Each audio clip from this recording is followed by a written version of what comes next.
नमस्कार, मैं हूँ श्रेया और आप देख रहे हैं लाइव लगातार। जैसा कि हम सभी जानते हैं, नगर निकाय चुनाव जो है वो 3 वर्षों बाद हो रही है और सरगर्मियाँ जो है वो तेज़ हो चुकी हैं। सभी प्रत्याशी जो है वो मैदान में जा रहे हैं, लोगों से मिल रहे हैं, उनकी समस्याओं को जान रहे हैं और इसके साथ ही आपको बता दें कि जो मुद्दे हैं वो आज भी कहीं न कहीं वही है जो शुरू से शुरुआत हुई थी।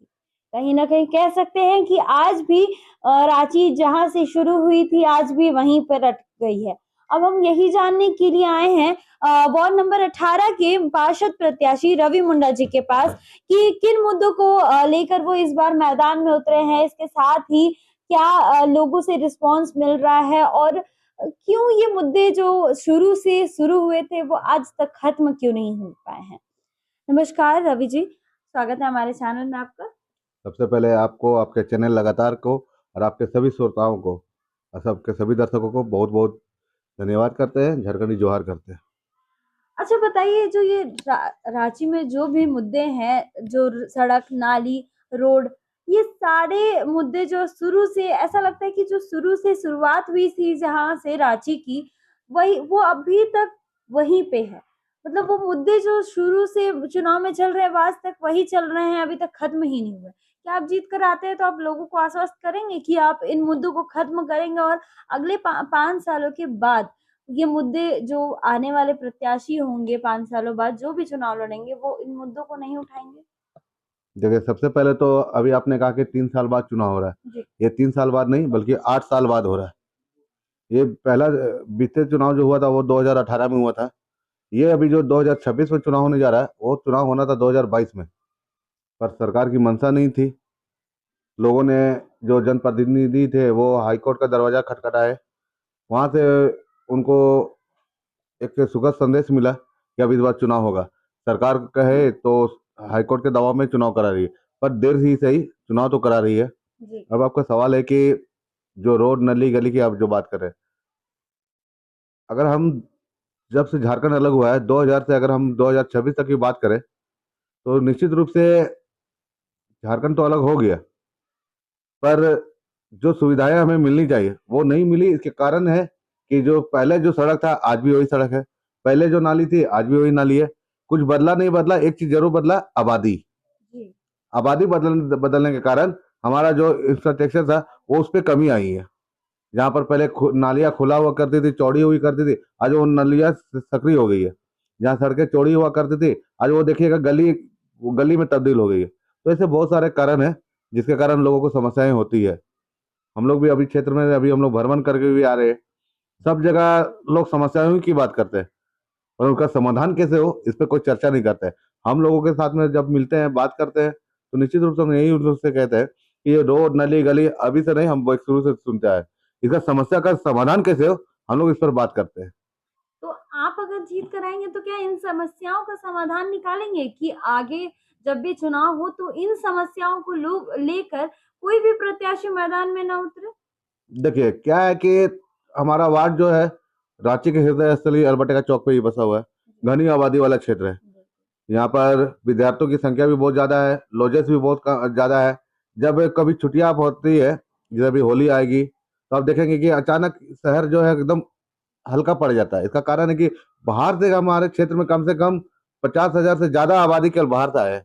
उसके कारण हमारे यहाँ का दबाव बढ़ता है। अब जिसे अगर हम बात करें कि रोड, नली गली की, निश्चित रूप से जो नालियाँ अगर 10 फीट की थी वो आज अगर 4 फीट की हो गई है। और जो लोगों ने घर को अतिक्रमण किया, घर को तो अभी तोड़ा नहीं जा सकता है क्योंकि ये तो हाईकोर्ट और निगम का मामला है। पर हाँ, उसका वैकल्पिक रास्ता हम लोग जरूर निकाल सकते हैं कि क्यों ना एक और अलग से एक नाली का हम लोग डिवाइड करें, ताकि जो पानी का जो हो वो दो तरफ से जाए और उस मोहल्ले में पानी का दबाव कम हो। जब एक बारिश आती है तो रांची नगर निगम की सच्चाई जो है वो रोड पर और साथ ही जो मतलब उस वक़्त के पार्षद रहते हैं, मेयर रहते हैं, उनकी सच्चाई जो रोड पे बहती दिखती है। तो आप जब जीत कर आएँगे तो ड्रेनेज सिस्टम के लिए अपने वार्ड में क्या कार्य करेंगे देखिए, कि रोड में जो आपका वार्ड है वो पानी से ना भरे? हमारा क्षेत्र जो है, आप 3 जगह आप देखेंगे। एक है आपका, उधर आप जाएँगे पश्चिम साइड में, वहाँ एक हल्दर प्रेस गली है। जी। वहाँ की स्थिति, और उसके बाद आप आगे बढ़ेंगे पूरब की ओर में तो वहाँ पर लोहरा कोचा है, वहाँ की स्थिति, और एक बिरसा नगर बीच में है। ये 3 जगह की स्थिति इतने भयावह हो जाती है बरसात के दिनों में कि लोगों को अपने घर में चौकी में बैठकर या पलंग में बैठकर बिताना पड़ता है क्योंकि घरों तक पानी चला जाता है। इसका बिल्कुल। कारण क्या है कि हम लोग जो आपने अभी ड्रेनेज का जो बात किया है वो ड्रेनेज सिस्टम ही नहीं है। अगर कहा जाए तो बीते जितने भी प्रतिनिधि रहे उन्होंने सिर्फ जनता के साथ में सिर्फ एक चलने का काम किया। एक इच्छा शक्ति होती है, वो इच्छा शक्ति कभी उसने दिखाई नहीं। अगर इच्छा शक्ति अगर दिखाई होती तो आज वो स्थिति, आज जो लोगों के घर में जाके हाथ जोड़कर वोट नहीं मांगते, लोग स्वतः उनको वोट देते। अगर आपने 5 साल 10 साल में कुछ नहीं किया तब आपको दोबारा आपको वोट मांगना पड़ रहा है, तो इसका मतलब यही है कि आपने कुछ किया नहीं। और इस बार जिस तरह लोगों का हम मिजाज देखने को हमें हमें मिल रहा है, इस बार लोग बदलाव के मूड में हैं और नए चेहरे को देखेंगे और निश्चित रूप से अगर नया चेहरा आता है तो काम भी होगा। आपके मुकाबले में कई प्रत्याशी हैं वार्ड 18 से। आपको क्या लगता है आप उनसे बेहतर कैसे हैं? देखिए, सभी प्रत्याशी अपने अपने तरीके से अपना अपना प्रचार प्रसार कर रहे हैं, पर अगर आप मेरी अगर बात करें तो मेरी लड़ाई किसी के साथ नहीं है, मेरी लड़ाई खुद से है। क्योंकि हमारे वार्ड की जनता ने बीते 2018 में जब हम लोग चुनाव लड़े थे तो भरपूर प्यार और समर्थन दिया था। मात्र 124 वोट के लिए हम लोग रह गए थे। जी। उसी प्यार और समर्थन के साथ में इस बार हम लोग फिर मैदान पे आए। तो इस बार जनता आपको क्यों चुने? निश्चित रूप से इसलिए चुने क्योंकि 2018 में हमने हारने के बाद भी कभी भी वो दिन था और एक आज का दिन है कि कभी भी हमने मैदान को नहीं छोड़ा, कभी भी लोगों के साथ में संपर्क नहीं तोड़ा। कल भी हम लोगों के साथ में मिलते थे, आज भी मिलते हैं। इसलिए नहीं कि आज चुनाव हो रहा है तो लोगों के साथ में मेरा कनेक्टिविटी है, नहीं। 2018 में हमारा जो मतदान 22 अप्रैल 2018 को हुआ था, जो दिन मतदान का दिन रिजल्ट का दिन था, परिणाम का दिन था। 124 वर्ष से जब हमारे थे उसके दूसरे दिन से ही हम फिर मैदान में लोगों को साधुवाद करने के लिए निकल गए थे कि पहली बार आप लोगों ने मुझे इतना समर्थन दिया और इस बार लोग मुझे इसलिए देंगे कि उसके बावजूद भी हमने उनके साथ में हमने रहने का काम किया, कभी उनके साथ नहीं छोड़ा। आप किसी पार्टी से भी जुड़े हैं क्या? निश्चित रूप से मैं जो पार्टी से जुड़ा हूँ, मुझे लगता है कि मैं एक प्रत्याशी होने के नाते उस पार्टी का नाम लेना मेरे लिए आचार संहिता का उल्लंघन हो सकता है। पर हाँ, इतना हिंट करूंगा कि मैं जो उस पार्टी से जुड़ा हूँ वो फुल में है, फुल छाप से हूँ मैं। बिल्कुल, मैं समझ इशारा आप समझ ही गए होंगे। बिल्कुल।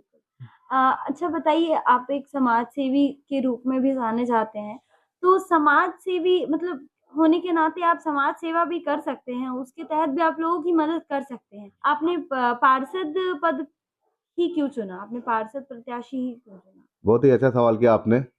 ऐसा नहीं कि आज हम लोग जो समाज सेवा करते हैं, बहुत सारे लोग अपनी समस्याओं को लेकर आते हैं, तो ऐसा नहीं कि हम लोग नहीं करते, हम लोग करते हैं। और बहुत सारी चीजें और बहुत सारी कुछ कुछ समस्या ऐसी है कि जब तक आपके पास कलम का पावर नहीं हो, जब तक आपका सिग्नेचर ना हो, जब तक आपका हस्ताक्षर ना हो, तब तक आप उसका काम नहीं कर सकते। ये चुनाव हम लोग लड़ रहे हैं कि हमें सिर्फ एक कलम का ताकत मिले, ताकि जो समस्याएं हम अपने कलम के अभाव पे नहीं कर पा रहे वो कलम के ताकत के साथ करें, इसलिए हम चुनाव लड़ रहे हैं। अच्छा बताइए आप महिलाओं के लिए इस बार क्या अगर जीत कराते हैं तो क्या करेंगे? देखिए, महिलाओं के लिए सबसे पहले तो मेरी प्राथमिकता होगी कि पूरा राज्य, मेरा वार्ड ही नहीं, पूरा 55 और 53 वार्ड में अभी की स्थिति ऐसी हो गई है कि महिलाएं जो बूढ़ी माँ लोग है या चाची लोग है, वो सुबह में अपना मॉर्निंग वॉक के भी लिए निकल रही है। तो आप देखते होंगे कि बाइकर्स आ रहे हैं, उसके गला से छीन छीन के भाग जा रहे हैं। ये कोई ये नहीं, पार्क में भी घूम रहे हैं, वहां पर भी इस तरह की स्थिति बनी हुई है।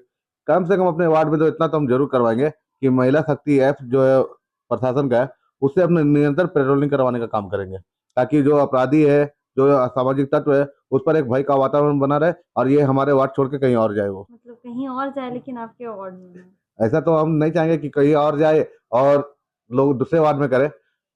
उनके अंदर एक ऐसा भय का माहौल हो कि वो वार्ड 18 तो क्या 53 वार्ड में कहीं पर इस तरह का काम ना करे। आपके वार्ड में सबसे बड़ी समस्या क्या है आपके हिसाब सबसे बड़ी समस्या है कार्यालय का अभाव, वार्ड कार्यालय का। क्योंकि ये वार्ड कार्यालय में इसलिए बोल रहा हूँ कि इसी से सभी चीज का समस्या का समाधान हो सकता है।